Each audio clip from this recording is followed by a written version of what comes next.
அம்மாவா தனியாக 2 குழந்தைங்கள பார்த்துக்கிறதுக்கு ஒன்றும் அவ்வளோ சுலபம் இல்லை. அதுவும் வந்து கை குழந்தைங்களா பார்த்துக்கும்போது ரொம்பவே கஷ்டமான ஒரு சூழ்நிலை தான். அது வந்து 2 அம்மாக்களுக்கு மட்டும்தான் தெரியும் அந்த சுச்சுவேஷன் வந்து. அதுவும் பெரியவங்க இல்லை, கூட பெரியவங்க இருக்கிற சப்போர்ட்டுக்கே வந்து பார்த்திங்கன்னா பார்த்துக்க முடியாது.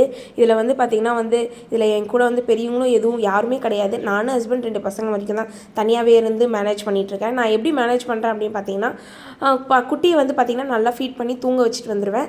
பெரியவனை மட்டும் கையோடு கூட வச்சுட்டுருக்கேன். ஏன்னா குழந்தை பார்த்திங்கன்னா கை குழந்தைங்க மேக்ஸிமம் வந்து நிறைய நேரம் தூங்கிட்டே தான் இருப்பாங்க. அதனால் பிரச்சனை கிடையாது. இப்போ ஓகே. ஆனால் அவங்க தகுழும் போதெல்லாம் பார்த்திங்கன்னா வந்து நம்ம இன்னும் கேர் பண்ணி பார்த்துக்கணும்.